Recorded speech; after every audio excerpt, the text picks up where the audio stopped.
Padahal orang lain sudah dihukum, sudah dipidana. Ini tidak adil. Ya.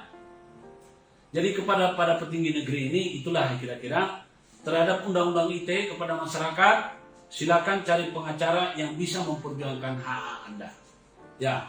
Ada lagi pertanyaan dari Mbak Sinta terhadap undang-undang ITE tadi itu soal keselamatan, sudah bisa masuk belum? Sudah diterima belum? Sudah, Pak.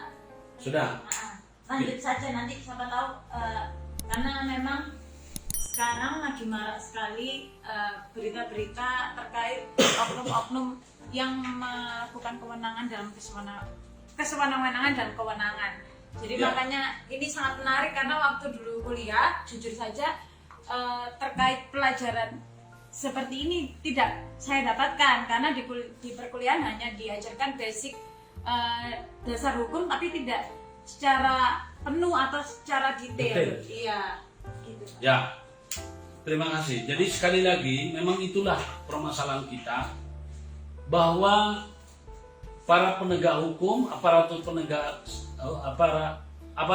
hukum maupun PNS, ASN, mereka sering berlindung dari kewenangan untuk. Nah ini yang mulai kita koreksi. Ya, oke, dari yang satu saudara Made.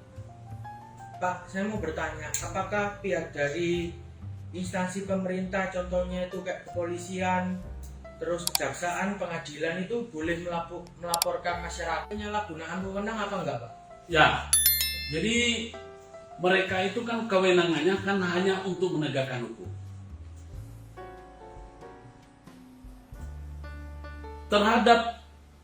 Terhadap penegak hukum, aparat penegak hukum secara pribadi memang undang-undang membolehkan mereka untuk menuntut hak. Tetapi secara jabatan mereka tidak berhak untuk melakukan pelaporan kecuali polisi dalam perkara delik umum. Nah ini kadang-kadang masyarakat perlu tahu, saya perlu tegaskan kepada masyarakat bahwa begini, dalam perkara pidana ada yang namanya unsur pidana material sama unsur pidana formil. Nah, dalam hal perkara pidana itu dibagi dua, ada namanya delik formil, ada delik aduan. Terhadap perkara delik aduan itu seseorang yang merasa dirugikan secara pribadi, dia punya hak untuk melapor. Tetapi yang namanya kepolisian, ya, yang namanya kejaksaan, yang namanya pengadilan tidak punya wewenang dan tidak punya hak untuk melaporkan masyarakat dalam arti delik aduan kecuali delik umum. Nah, kalau delik umum itu adalah berdasarkan laporan informasi atau jadi ada laporan dari masyarakat bahwa suatu perbuatan pidana telah terjadi atau telah terjadi suatu peristiwa pidana yang memang itu delik formil, delik umum. Maka polisi boleh membuat laporan sesuai dengan informasi atau sesuai dengan penemuan dia melalui form A. Nah, itu boleh polisi. Tetapi pengadilan melapor tidak ada, ya kan? Hanya pengadilan memberikan informasi kepada kepolisian bahwa telah terjadi peristiwa pembunuhan, perampokan, ya, pencurian dan lain-lain yang bersifat tidak pidana umum, tidak pidana delik umum, delik formil yang bisa disampaikan. Jadi informasi, lalu polisi membuat form A.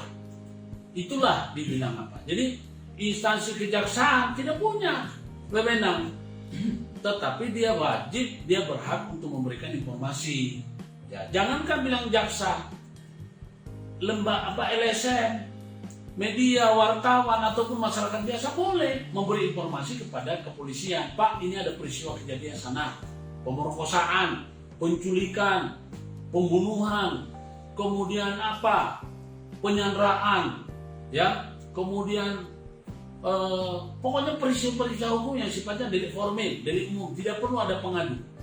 Nah, yang namanya pencemaran nama baik, fitnah, penipuan, penggelapan itu adalah delik aduan. Yang boleh mengadu adalah orang-orang yang merasa dirugikan. Itu.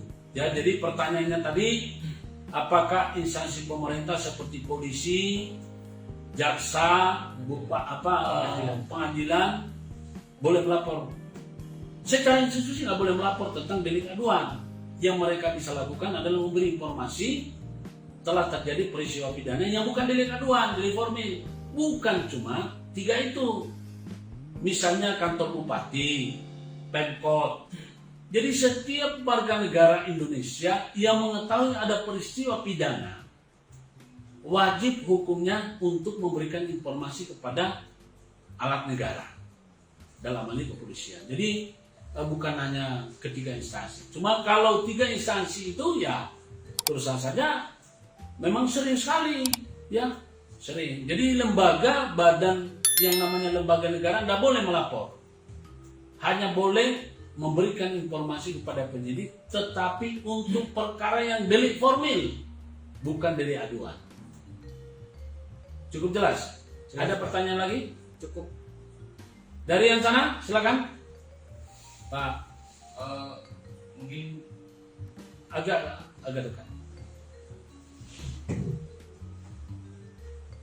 ya, mungkin pertanyaannya bukan buat Pak Guntur, namun untuk pandangan rekan Bapak yang di sebelah dari tadi. Saya ingin mengetahui pandangan yang muda khususnya terhadap kesewenang-wenangan, karena kesewenang-wenangan ini banyak menimpa juga di kalangan menengah bawah, khususnya juga di anak muda. Namun bisa Bapak juga tanggapi dan juga bisa Pak Michael di sini tanggapi sebagai generasi yang milenial ya, karena kan kita nanti ini yang akan meneruskan istilahnya meneruskan keberlangsungan hidup untuk bernegara. Maaf, pertanyaannya apa Mas? Minta tanggapannya aja sebagai generasi muda. Apakah ada pandangan tentang kesewenang-wenangan ini dan juga terkait tentang juga kan banyak juga aparatur negara yang masih muda juga. Dan saya percaya bahwa kedepannya nanti akan bisa berubah ketika banyak forum-forum seperti ini diadakan. Terkait tanggapan terkait kesewenang-wenangan aparatur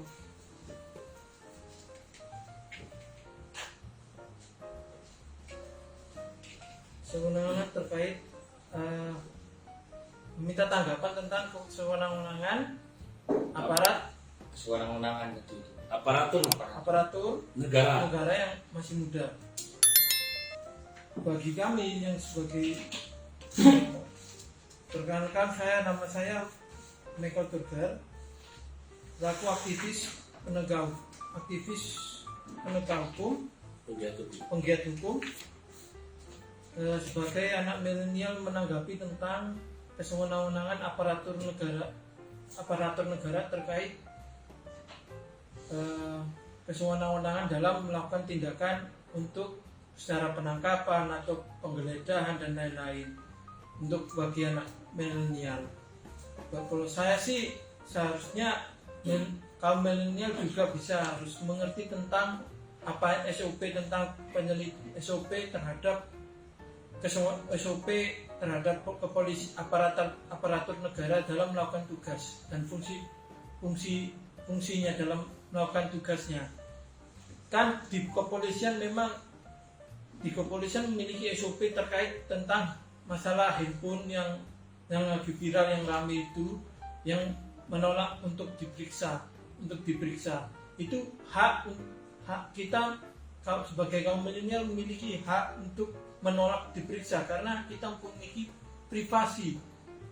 Privasi itu tidak boleh diketahui oleh publik, dan saat itu warga tersebut kan menolak karena ada privasi yang sangat suatu hal yang tidak boleh diketahui oleh publik. Ramai disiarkan waktu penggeledahan pemeriksaan tersebut kan polisi tersebut dalam kondisi direkam saat melakukan interogasi terhadap pihak tersebut. Jadi artinya terhadap perilaku kepolisian itu telah melanggar SOP. Iya, melanggar SOP dan melebihi dari Ya. kewenangannya, Pak. Ya, oke. Ya Pak, saya tertarik dengan apa yang diucapkan oleh Pak Michael terkait tentang penolakan masyarakat yang menolak privasinya dibuka oleh salah satu oknum, tapi itu tidak diindahkan, maksudnya tidak dipedulikan. Dan itu yang menjadi suatu masalah sekarang di masyarakat adalah begini Pak, hukum telah mengatur sedemikian bagus dengan adanya undang-undang, aturan yang memang sudah banyak sekali, tapi aturan itu tidak digunakan oleh aparatur negara, contohnya oknum-oknum kepolisian ataupun yang lainnya dalam menegakkan keadilan masyarakat atau menjunjung tinggi hak asasi manusia pada setiap manusia itu sendiri atau masyarakat. Seperti contohnya ketika kita dalam posisi itu penggeledahan, padahal kan itu hanya untuk mengetahui apakah sebenarnya pada waktu itu yang masalah polisi menyita ponsel, apakah nanti ini ada kecenderungan tindak kejahatan dan lain. Padahal masyarakat sendiri telah menolak, oh saya tidak ingin tidak berkenan untuk HP saya dirampas, tapi oknum tersebut malah merasa masyarakat ini tidak mengerti hukum dan telah melanggar aturan.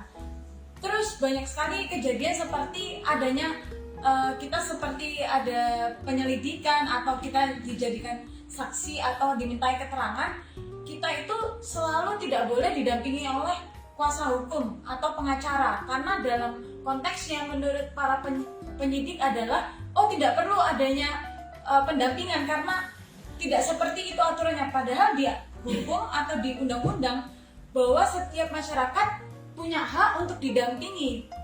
Nah itu Pak yang jadi masalah, karena setiap masyarakat selalu dikatakan tidak mengerti hukum dan melanggar aturan dan nanti kamu akan saya penjara. Itu saya pun sebagai anak milenial melihat sangat miris dengan kejadian seperti itu.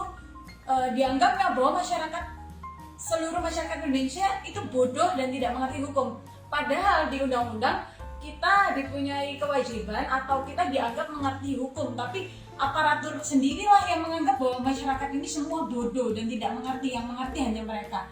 Padahal aturan yang mereka lakukan, kewenangan yang mereka lakukan itu semuanya terkadang, tidak saya bilang semuanya, tapi terkadang menyalahi aturan itu sendiri. Jadi itu yang menjadi masyarakat tidak percaya kepada aparatur negara dan akhirnya menganggap bahwa ya memang kita bodoh, jadi kita nggak perlu belajar hukum. Itu yang menjadi permasalahan itu Pak. Bagaimana tanggapan Bapak? Karena saya pun dengan Pak Michael adalah milenial yang merasakan perasaan yang seperti itu dalam melihat hukum yang ada di Indonesia. Padahal kami ini kan nanti yang akan menjadi calon penerus, tapi kita diperlihatkan sesuatu yang memang itu sangat tidak baik dan tidak menjadi contoh untuk kami berbuat sesuatu nanti di masa depan terkait hukum itu sendiri. Jadi bisa diberikan masukan juga Pak supaya masyarakat tidak lagi takut terhadap aparatur yang selalu bilang, oh saya akan penjara kamu tidak mengerti hukum, saya ini polisi jadi saya lebih mengerti hukum, begitu Pak. Ya, Ini saya tambahkan sebentar. Tadi Ibu Sinta bertanya, ini pertanyaannya ini belum tuntas. Oke, ini nanti saya jawab ya. Iya Pak. Ini pertanyaannya tadi gimana? Sudah tuntas? Sudah Pak, sudah sedikit. Jadi terkait itu jadi ada pertanyaan lagi kepada Pak Guntual sekarang. Jadi masih menyangkut yang tadi, masih ada hubungannya karena indeks kepuasan masyarakat terhadap kepolisian itu kan meningkat Pak selama pandemi ini khususnya. Nah, tapi di satu sisi kadang masyarakat itu nggak tahu, seperti yang kemarin viral itu, ada yang viral bahwa Percuma lapor polisi atau polisi diganti satpam BCA saja. Ya. Artinya persepsi masyarakat di sini ternyata beberapa oknum itu melakukan tindak represif. Akhirnya masyarakat itu kehilangan kepercayaan.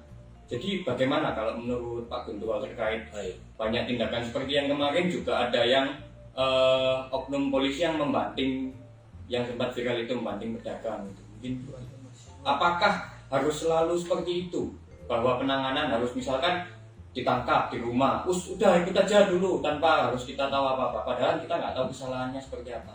Kadang kan banyak kejadian seperti itu, Pak. Baik.